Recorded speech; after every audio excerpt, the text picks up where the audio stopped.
कारगिल की जब लड़ाई थी उस टाइम में जो मीडिया वाले बोलते थे कि हमारे देश के रक्षक, हमारे देश के हीरो आज सर कटा रहे हैं, उनकी विधवाएं जो बैठी है, जिनके लिए आज हम यहाँ पे बैठे हुए हैं, उनके बारे में वो क्यों नहीं करते हैं कि वो उनका जीवन यापन कैसे चल रहा है। सच्चाई है, ये बिल्कुल सच बात है। इस आंदोलन में कोई एक सेलिब्रिटी, जिसको मीडिया कहती है, एक सेलिब्रिटी यदि एक दिन यहाँ पे आ जाए तो हमें घुसने की जगह नहीं मिलेगी। यहाँ पे इतने मीडिया वाले खड़े हो जाएंगे यहाँ पे, क्यों? उनकी टीआरपी बढ़ती है। जवान बॉर्डर पे खड़ा है, उसको 5,000 रुपये है। MNS जो हॉस्पिटल में काम करती है उसको 10,200 रुपये है। ऑफिसर उसको 15,000 है। कौन सी ऐसी सूरज है, मुझे समझ में नहीं आया, जो ऑफिसर को ज़्यादा गर्मी देती है, जवान को कम गर्मी लगती है उस सूरज से? कौन सी ऐसी बर्फ़ गिरती है जिससे ऑफिसर को जल जाता है और जवान को उससे एनर्जी मिलती है? वन रैंक वन पेंशन के लेकर जो लड़ाई है, लगभग 130 दिन पूरे हो चुके हैं। लेकिन जो मेन मुद्दा आता है कि 130 दिन देश की राजधानी है, दिल्ली है, सारा पावर बैठता है यहाँ पर, और जिनसे इनकी मांग है, देश के मुखिया प्रधानमंत्री, चंद कदमों की दूरी पर उनका आवास है, देश की संसद है, सब कुछ है। लेकिन अगर कुछ नहीं है, यहाँ से नदारद है, तो इनकी आवाज को सुनने वाली जो मेन स्ट्रीम मीडिया है वो नहीं आती है दरवाजे पर। जब खबरें दिखानी होती है, कोई लड़ाई छिड़ जाए, बॉर्डर पर कुछ हो जाता है, तो घड़ियाली आंसू जरूर बहाती है ये मेन स्ट्रीम मीडिया। कहती है कि देश के तो असली हीरो ये हैं, लेकिन जब देश के असली हीरो लगातार 130 दिनों से बैठे हैं, तो दरवाजे पर अभी तक ना आना, कहाँ की गुलामी है, किस चौकट पर घुंघरू बज रहे हैं कि यहाँ तक अभी आप पहुँचे नहीं। आइए बात करते हैं। मेन स्ट्रीम मीडिया आपको कहती है कि आप तो वार हीरो हो, बड़ी बड़ी खबरें आप पे चलाई जाती हैं, लेकिन जब यही हीरो अपने न्याय की मांग के लिए बैठता है इस जंतर मंतर पे 130 दिन से, लेकिन चौखट पर आना तो दूर, खबर भी नहीं लेते हैं कहीं से। ये बिल्कुल सही बात है, आपने बिल्कुल सही कहा राय जी। एक्चुअल में जब भी कोई बात होती है, यहाँ तक कि हमारी रियल लाइफ जो फौज में जीते हैं, उस रियल लाइफ पे ये दूसरी किस्म के हीरो हमारी यूनिफॉर्म पहन के एक्टिंग करते हैं। उनके घर में कोई शादी होती है, उनको कोई जुकाम भी हो जाता है, तो पूरा मीडिया वहाँ पे जाके इकट्ठा हो जाता है और बोलते हैं कि इनको ये हो गया शादी में, इसने ये इस कलर की नेल पॉलिश लगाई है, ये चप्पलें वहाँ से आई है। और जिनको हीरो बोलते हैं, वो हीरो 130 दिन से यहाँ बैठे हैं। और मुझे लगता है आज तक किसी बंदे ने आके, किसी मीडिया ने आके, किसी प्रिंट मीडिया, किसी नेशनल मीडिया ने आके यहाँ पे ये नहीं पूछा है कि यह क्या हो रहा है, ये क्यों बैठे हैं। तो फिर वो कहाँ के हीरो मानते हैं?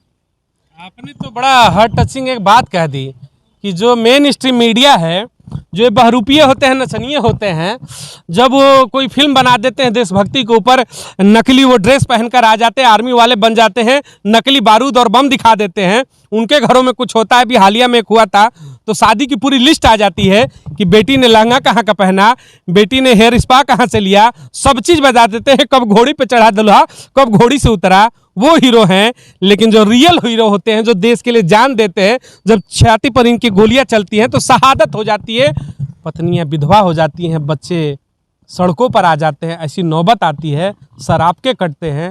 लेकिन हीरो कौन है? पर्दे वाला, दोहरा चरित्र है, बड़े पर्दे वाले हीरो हैं, उनको हीरो कहते हैं। जो एक्चुअल मुझे इस बात का वो होता है कि जब कारगिल लड़ाई, मैं खुद कारगिल में लड़ाई लड़के आया हूँ 1999 में। कारगिल की जब लड़ाई थी उस टाइम में जो मीडिया वाले बोलते थे कि हमारे देश के रक्षक, हमारे देश के हीरो आज सर कटा रहे हैं, उनकी विधवाएं जो बैठी है, जिनके लिए आज हम यहाँ पे बैठे हुए हैं, उनके बारे में वो क्यों नहीं करते हैं कि वो उनका जीवन यापन कैसे चल रहा है, उनको क्यों, उनके लिए ये 130 दिन से यहाँ पे जो असली हीरो यहाँ पे बैठे हुए हैं, 130 दिन हो गए हैं, उनकी MSP के लिए वो क्यों नहीं मीडिया आके दिखाती है कि कहीं ना कहीं खामी है, इसलिए 130 दिन से ये जवान यहाँ पे बैठे हैं, ये देश के हीरो सड़क पे बैठे हैं, बारिश में बैठे हैं, उससे कोई फर्क नहीं पड़ता है क्योंकि हीरो हैं। हम एक्चुअल में हीरो हैं। बारिश आए, तूफान आए, आंधी आए, धूप हो, गर्मी हो, हम ये सब वो पर्दे वाले हीरो नहीं है कि उसको देख के हम डर जाएंगे, भाग जाएंगे और रीटेक कर लेंगे कि आज बंद करो, कल शूट करेंगे। नहीं, हम कंटिन्यू रहेंगे और जब तक ये पूरा नहीं होगा कंटिन्यू ही रहेंगे। लेकिन ये मीडिया को थोड़ा सोचना चाहिए कि यार, जब ये तुम हर चीज़ में इनका लेते हो, कैसे सोचेगी मीडिया? देखिए, मैं बता रहा हूँ कैसे सोचेगी। ये वो देश की मीडिया है, जब मुखिया हमारे अमेरिका के दौरे पर जाते हैं तो उनके जाने से 2 दिन पहले फ्लाइट बुक हो जाता है। मैं तमाम चैनलों के नाम लेकर कहूंगा, आज तक हो, ABP न्यूज हो, टाइम्स नव भारत हो, NDTV हो, तमाम ऐसे जो चेहरे हैं, बड़े चैनल हैं, सबकी फ्लाइटें बुक होती हैं। अमेरिका जाकर 2 दिन पहले गुणगान शुरू हो जाता है, सब कुछ करते हैं, रैलियां होती हैं, रैली से पहले पहुंच जाते हैं, कहते हैं कि देखो जी लाखों की रैली के लिए तंबू गड़ रहे हैं, बंबू गड़ रहे हैं, कुर्सियां लग रही है, एक एक चीजें दिखाई जाती हैं। पानी का टैंकर लगता है उसे भी दिखाते हैं, शौचालय तक दिखाती है मीडिया। लेकिन अगर कुछ नहीं दिखाती है तो सिर्फ और सिर्फ देश के जो रियल सैनिक हैं, जो रियल हीरो हैं, जिन्होंने इन चंद गद्दारों के लिए भी ड्यूटी किया है, जब बॉर्डर पर लड़ते हैं तो ये नहीं सोचते हैं कि गोली खाऊंगा तो इन मीडिया वालों के लिए भी गोली खाते होंगे, इन मेन स्ट्रीम मीडिया के लिए भी गोली खाते होंगे। लेकिन अफसोस है जब यहां आना होता है तो उनके पास शर्म नहीं है। एक सिंगल बाइट 130 दिन के अंदर मेन स्ट्रीम मीडिया अपने डिबेट शो के अंदर जो उनका प्राइम टाइम होता है उसके अंदर एक छोटी सी जगह 15 मिनट के लिए दे दे तो आप जैसे तमाम जो दलाल हैं, मैं दलाल शब्द आपके लिए ही उपयोग करूंगा क्योंकि आपके अंदर इंसानियत ना के बराबर है, होती तो जरूर आते, क्योंकि देश के वो सम्मानित सैनिक हैं जो अपना जान देते हैं इस देश के लिए। हम और आप सिर्फ और सिर्फ टैक्स भरते होंगे देश के लिए, लेकिन देश के लिए खून भरने वाला कोई है तो सिर्फ और सिर्फ सैनिक होता है। इन तमाम मीडिया के ना आने पर दिल में बुरा तो लगता होगा कि जिनके लिए खून बहाते हैं उनकी नजरें में हमारी वैल्यू सिर्फ और सिर्फ 0 है। अवश्य बहुत बड़ी अतिशयोक्ति है ये हमारे देश के लिए कि जब हम बातें करते हैं, जब स्टार्ट किया जाए एक्टर और हीरो, बहुत बड़ा अंतर होता है एक्टर और हीरो में। एक्टर वो एक्टिंग करता है जो हीरो ने करके दिखाया हुआ है प्रैक्टिकली, और विसंगति इतनी ज़्यादा है कि बिल्कुल सही कह रहे हैं कि अगर मीडिया में ये चीज़ें सरकार तक पहुंचाने के लिए अगर कोई आगे नहीं आ रहा है तो ज़रूर उसके बहुत बड़े कारण रहे होंगे। शायद कमर्शियली हम इतने ज़्यादा वायबल नहीं हैं उनके लिए, और पॉलिटिकल पार्टियों के लिए शायद हो सकता है कि बहुत बड़ा वोट बैंक उनको नज़र नहीं आता होगा, बट ये भूल है उनकी। बहुत जल्दी ही उनको एहसास होगा कि नहीं, ये सिर्फ लिमिटेड कुछ लोगों तक नहीं है जो जंतर मंतर में यहाँ 15, 20 और 50 लोगों की जो उन्होंने परमिशन दे करके एक लिमिट बनाई हुई है। ये आग सब जगह फैलेगी, हर डिस्ट्रिक्ट में या तहसील में जाएगी, और बहुत जल्दी आने वाले दिनों में एहसास हो जाएगा।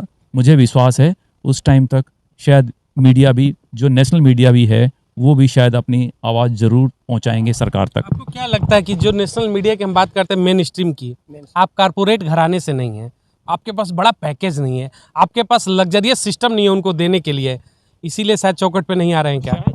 सच्चाई है, ये बिल्कुल सच बात है।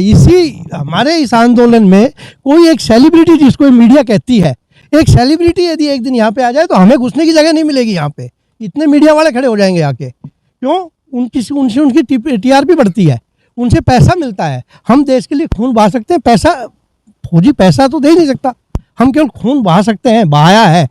खून की उनको जरूरत नहीं है, उनको टीआरपी की जरूरत है, पैसे की जरूरत है। इसीलिए मुझे लगता है कि वो यहाँ पे कवर करने के लिए सेलिब्रिटी आ जाए तो यहाँ सारी मीडिया आ जाएगी। सही है, बिल्कुल सही है। ये हमारी जनता का भी मैं दोष दूंगा इनफैक्ट में, कि जब हम सपोर्ट की बात करते हैं तो उस वक्त शायद फौज के लोग ही नहीं बल्कि बाकी लोग भी बहुत आ जाते हैं। मीडिया तो अवश्य जरूर आकर्षित होता है उसकी तरफ, बट ये हमारी विडंबना है। मुझे लगता है समय बदल रहा है, आने वाले समय में लोग एहसास करेंगे कि वास्तविकता क्या है। एक देश को बचाने के लिए, एक देश की जो इमेज बनती है वर्ल्ड वाइड बनाने के लिए, आपको बहुत बड़ी सक्षम फौज की जरूरत है। और ये समय आज की बात नहीं है, वर्ल्ड वॉर 1, 2 से आप देखते आ रहे हैं प्रायोरिटीज़ कैसे शिफ्ट होती है, पोलराइजेशन कैसे शिफ्ट होता है, जियोपॉलिटिक्स कैसे बदलती है। आज पहले कहते हैं जो कंट्रीज इकट्ठे हुआ करते थे वो अलग अलग हैं। वर्ल्ड वॉर 2 के दौरान पे जो कंट्री इकट्ठे थे आज के डेट में वो कहाँ हैं? शायद उनमें से अपने आपसी विरोध कितना बढ़ चुका है। तो ये आने वाला समय हमारी फौज को एकत्रित करने का है, और देश को अगर सुपर पावर बनना है तो उसके लिए बहुत बड़ी फौज और बहुत सक्षम फौज की जरूरत है। ये छोटे छोटे मुद्दे हैं, कोई बहुत बड़े मुद्दे नहीं जिनको हम उठा रहे हैं, ये बिल्कुल सोल्व किए जा सकते हैं, और उसमें बहुत बड़ा आर्थिक बोझ भी सरकार पे नहीं करने वाला है। अब एमएसपी एक मुद्दा है हमारा। एमएसपी मिलिट्री सर्विस पे, मिलिट्री सर्विस पे को लागू इसलिए किया गया था कि इसमें हार्डशिप है, तो सेना की नौकरी करने में हार्डशिप है। हार्डशिप जवान को भी वही है, ऑफिसर्स को भी वही है। एमएनएस एक वो होता है मिलिट्री नर्सिंग सर्विसेज, उनको भी वही है, बिकॉज वो सब जो एमएनएस है they have to work in hospital only under the premises. जवान बॉर्डर पे खड़ा है उसको 5,000 रुपये है। एमएनएस जो हॉस्पिटल में काम करती है उसको 10,200 रुपये है। ऑफिसर्स उसको 15,000 है। कौन सी ऐसी सूरज है, मुझे समझ में नहीं आया, जो ऑफिसर को ज़्यादा गर्मी देती है, जवान को कम गर्मी लगती है उस सूरज से? कौन सी ऐसी बर्फ़ गिरती है जिससे ऑफिसर्स को गल जाता है और जवान को उस पर एनर्जी मिलती है? ये क्यों हुआ है? ये भेदभाव क्यों हुआ है? इसी को केवल दुरुस्त करने के लिए 130 दिन से हमारे पूर्व सैनिक यहाँ बैठे हुए हैं, और ये कोई बहुत बड़ी चीज़ नहीं है। इसका कोई लॉजिक भी नहीं बनता है कि एक जवान धूप में रहेगा, उसको धूप नहीं लगेगी क्योंकि वो जवान है। एक फौजी उसी सूरज के लिए, सूरज के नीचे एक ऑफिसर खड़ा है, उसको ज़्यादा गर्मी लगेगी, उसको काम करने में ज़्यादा हार्डशिप है, वो सैनिक के लिए ईजी है। इन सब चीज़ों को देख के यदि थोड़ा सा भी ये कुछ करेंगे तो ये कोई बहुत बड़ा मुद्दा नहीं है। ये हो सकता है, और ये हो गया तो फिर उनको 130 दिन बैठने की जरूरत है। अफसरशाही, सवाल बड़ा तंज वाला है कि अफसरशाही जो है, अफसरशाही में क्या है ना कि सैनिक लोहे के हो जाते हैं, पत्थर के हो जाते हैं, उनके अंदर ना भावनाएं होती हैं ना उनके अंदर प्राण होते हैं। सब कुछ अगर किसी के पास है तो सिर्फ और सिर्फ अधिकारियों के पास है। सब चीज मिलना चाहिए तो उन अधिकारियों को मिलना चाहिए जो इसी कमरे में बैठेंगे, जो बॉर्डर पर गोली खाते हैं, उनके लिए नथिंग नथिंग नथिंग। चलिए एक चीज और कहते हैं कि हमारा भारत महान, सत्यमेव जयते। अगर सत्यमेव जयते है और मेरा भारत महान है तो उस भारत देश की रक्षा करने वाले इन तमाम चेहरों को देखिएगा। अपने लंबे पीरियड दिया इन्होंने अपने जीवन काल का, जब यंग और एनर्जेटिक थे तो इस भारत के लिए सब कुछ दे दिया। हम और आप क्या दे सकते हैं किसी को? कोई दरवाजे पर आए, चंद पैसों की मदद कर सकते हैं, चंद कदम चल सकते हैं उनके लिए, हॉस्पिटल में है तो खून दे सकते हैं, लेकिन जान आपने कहीं देखा है क्या किसी को देते हुए? पूरे देश के आप दुनिया घूमिएगा, जान अगर कोई दान में देता है ना तो सिर्फ हरिश्चंद्र का जब नाम सुना ना तो उन्होंने भी जान नहीं दिया, सब कुछ ही दान कर दिया। जान देने की अगर परंपरा है पूरे विश्व में तो सिर्फ सैनिकों के अंदर है कि वो कहते हैं कि लो जी मैं तो अपना जान ही दान में दे देता हूं देश को। फिर ऐसे लोग भी जब बैठ जाते हैं ऐसे आकर दरी बिछा करके और कोई सुनवाई नहीं करता तो सवाल उठता है कि काहे बात का हमारा भारत महान, किस बात का सत्यमेव जयते? अगर भारत महान होता तो देश के सैनिक क्या सड़कों पर बैठते क्या? बिल्कुल सही कहा आपने। शायद हमें समय का तकाजा है कि सरकार को इस बारे में सीरियसली सोचना होगा और बहुत जल्दी ही इस प्लेटफॉर्म पे आना होगा और समझना होगा हकीकत में जो डिमांड रखी गई है वो बिल्कुल गलत नहीं है और उसको कोई भी नकार नहीं सकता। हम ये उम्मीद करते हैं कि आने वाले सत्र में ये आवाज़ ज़रूर संसद में उठाई जाएगी, क्योंकि हमने ज्ञापन जो दिया हुआ है विभिन्न सदस्यों को, उसमें पार्लियामेंट मेंबर्स भी हैं, इंक्लूडिंग डिफेंस मिनिस्टर भी है।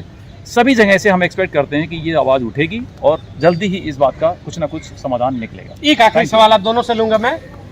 देश में यूसीसी की तैयारी है लेकिन ओआरओपी की तैयारी नहीं हो पाती है, वो ज़्यादा जरूरी है क्या? नहीं, हम तो फौजी हैं, पूर्व सैनिक हैं, हमारे लिए तो ओआरपी फर्स्ट है। फर्स्ट ओआरपी है। भाई यूसीसी सरकार का काम है, दूसरा ये एजेंडा दूसरा है, हमारा एजेंडा केवल ओआरपी। चलिए बहुत बहुत धन्यवाद। ये तमाम वो पूर्व सैनिक थे। हमारा आखिरी सवाल फिर से यही होगा, तमाम जो दर्शक इसको देख रहे हैं, वन रैंक वन पेंशन से जुड़े हुए जो सैनिक देख रहे हैं, जो मेन स्ट्रीम मीडिया है आखिर उसके पैरों में जो घुंघरू बंधा है, किस चौकट पर वो अभी अपनी नाच कर रहे हैं, शायद उनको आना चाहिए, एक बार इनसे जरूर मिलना चाहिए। रियल हीरो की बात होती है तो ये है, रियल हीरो पुकार रहे हैं, एक बार तो दरवाजे पर हमारे बारे में भी तो सोचो, हमें भी तो दिखाओ। इस देश के नागरिक है, आपके लिए जीते हैं मरते हैं, इतना तो इनका हक बनता है, इनको इनका हक दो। मेन स्ट्रीम मीडिया कवर करे और जो देश को चलाने वाले तमाम लोग हैं विचार करें। बहुत बड़ी मांग नहीं है, बैठकर बात करेंगे, कुछ ये आगे हटेंगे, कुछ आप पीछे हटेंगे, तमाम चीजें सुलझ जाएंगी और इनका हल भी निकलेगा। जय हिंद, जय भारत।